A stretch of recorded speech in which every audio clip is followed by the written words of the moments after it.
welcome to Rotted Reviews, and today I'm going to be tackling another Rotted request, this time coming from patron Nikki, who wanted me to watch and review the 2022 sequel to Satan's Slaves, Communion.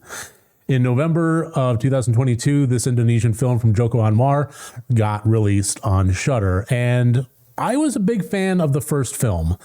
I had not yet watched this one, so honestly, I was pretty happy for this request to come through. I was just looking for a good opportunity, and there we have it. Now, before I get into this review, I do want to just point out that I have launched a new channel, Rotted Gaming. If you want to watch me play Phasmophobia with Nightmare Maven, Smilin' Sammy, and the like, there you go. I'm also doing live streams of Resident Evil 7, and I'm just going to be basically playing games that I think are fun, probably mostly horror related, but not exclusively. Go ahead and check it out. Link is in the description below. I would really appreciate it. So, okay, as far as Satan's Slaves 2, Nikki's reasoning for picking this one out is, I liked the first film in this series, and I am difficult to please in terms of sequels. I'm often disappointed after the promise of the first film. However, this sequel I liked very much. It benefited from a change of location and seemed as good to me as the first, as it felt slightly different in tone. Not hugely, but enough. Okay. This is a weird one for me, and I'm afraid I'm going to have to disagree with Nikki here just a little bit. So I really try to make every single movie review I do on this channel strictly what happens between the opening credits and end credits. It's just the runtime of the film itself with no outside influence happening to skew the results, skew my opinion, skew my thoughts, anything along those lines. And I think that I previous to this, I would say that there's no wrong way to watch a movie. I mean, just so long as you're paying attention and allowing yourself to be absorbed by it. That being said, I think I watched this one the wrong way. It had been a hot minute since I had seen the original Satan's Slaves. The last time I did it, it was a couple years ago when I made a review on it, and I quite enjoyed it.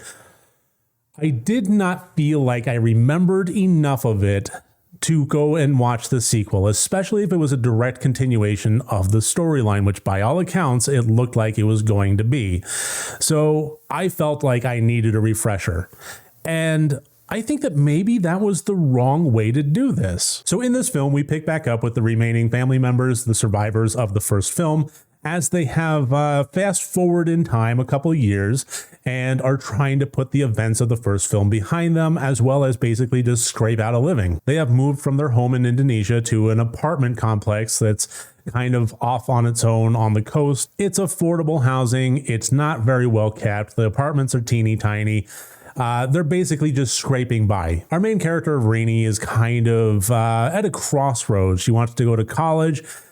She wants to move on with her life, but she feels still kind of responsible for the well-being of her father and her brothers, and it feels like abandonment to do so. And everything starts to kind of come to a head when a lot of the aspects of the paranormal or cult-esque kind of things start bleeding over from the events of the first film into this apartment complex, affecting not only this family, but a lot of the other tenants that are living there. And we come to find out more in the storyline, more in the mythos, more in the secrets that everybody harbors in this building. And it's all kind of set against the backdrop of a major storm, a storm that's so bad that emergency services aren't even really able to make it out to the apartment building, which is getting flooded. It being out on the coast is not a sign of prosperity in a resort type way. It's mostly just nobody else had the good sense to build there. It's not a great place in case there's a storm. Lo and behold. So getting back to what I meant by, I think that watching the first film and then this one was a mistake, or it was, at least for me, the wrong way to do it. I think it was okay in terms of needing that refresher. I did need it, and there were certain aspects, certain details that I was very glad that I did that with. there were a lot of elements that kind of had some callbacks and needed that refresher in terms of the fine-grained details of the plot, the story, the characters, and it benefited from that. But it was almost to the detriment on every other level. And that's mostly coming down to Satan's Slaves 2 Communion, for me, was pretty much just more of the same. And I really hate to put it that way. I mean, it was more of the same in every measure of that statement. It was a continuation of the same, and it was also more of it. It was a lot more of it. But it was almost exhausting, and I was almost just kind of done with it on a mechanical level. The structure of the scares and the story itself was very samey. I think Nikki's right. It was slightly different in tone, but in terms of the mechanics of the scares and how it had tried to employ a lot of the jump scare elements of it, which was probably, in all honesty, about 75% of all the different scare methods embedded within this film. Yeah, it was very jump scare heavy, which is not, to me, necessarily a bad thing as long as they're done well. And that's the weird thing about this, is I honestly think that so much of it was done well. I was just kind of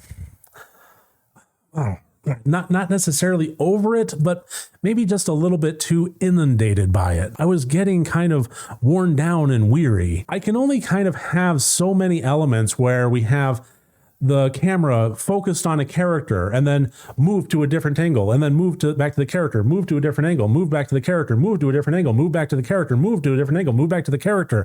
And at one of those times, if it's going to do that anywhere between 5 to 10 times, one of those is going to have a payoff of a jump scare at some point. Rinse and repeat a whole lot. That was one of the biggest and most frequent elements of Satan's Slaves from Joko Anwar on both films. So by the time I got to the second one, by the time it got to the midpoint of that, I was just worn down by it. And I feel bad saying that because it was a solid movie. I did enjoy it. Some of the secrets and the plot elements and a lot of the scares really did work. And I do recommend this movie. I would just caution people to not do it the way that I did. I would not watch them back to back, not in quick succession. Maybe give it a week or so to kind of just cool down. Don't give yourself enough time that you start to forget the fine details, because they will be important.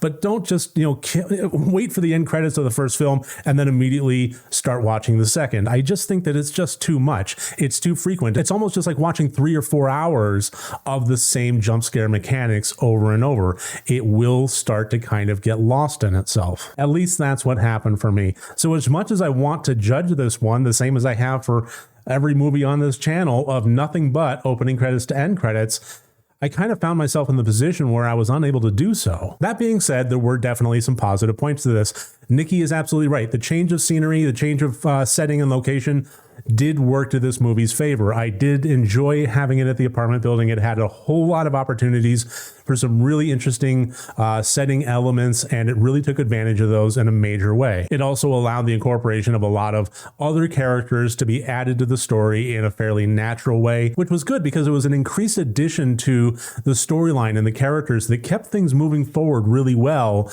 while at the same time not being so cram-packed with characters that it wound up getting confusing or muddled or anything like that. I think in that it actually found a pretty good balance, and incorporating the lore of the apartment building into the story of the Satan's Slaves world, I thought worked really well. I think really what it comes down to for me, as far as any kind of complaints, is I do wish that the types of scares did switch things up. We had a portion that was kind of more towards the end, and no spoilers here, but if you kind of, it's one of those scary elements where a flash bulb photography kind of thing is happening, the Texas chainsaw sound, if you know, you know, but that's the only light that was happening. So it was constantly, flash of light. We get a glimpse of something that's happening, drifting back down into darkness. And every time the flash of light happens, something has moved, something is doing something.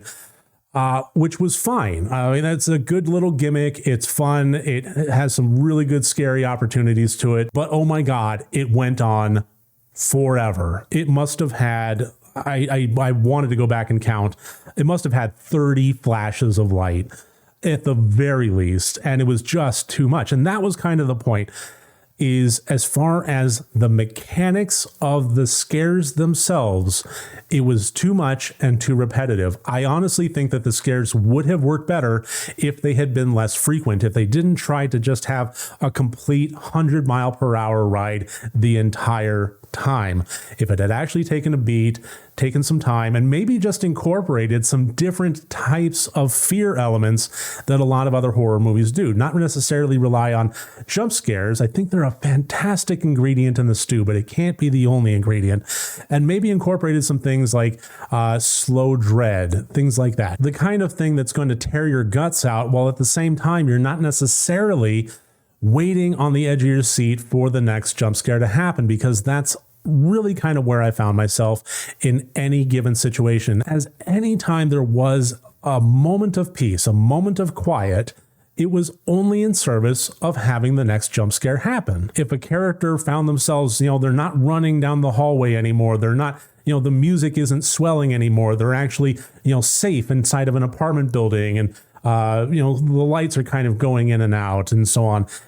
I know that moment of quiet is only happening so that it can employ the same mechanics that it has throughout the entire movie, which may be fine watching it on its own, but one back to back with the other, it was just too much. And it kind of alludes to the notion that we're going to be having more entries in this series. I don't know whether that will actually see itself to fruition, or if it will wind up getting another Shudder distribution deal so that we'll actually be able to get it in America, even if it does. But if we do, I think I'm going to be looking forward to it. I'm probably just not going to refresh myself back to back again. So that should about do it. I'm very glad for Nikki to have requested this one and take it out of my queue and make it part of my watched list. So thank you very much, Nikki. And thank you for joining me on this video. If you like this, please click like and subscribe. It really does help me. And again, check the description. Rotted Gaming, new channel, getting it on its feet. Your support would go a long way. Remember, next time you want to watch a horror movie, first make sure that it's good and rotted.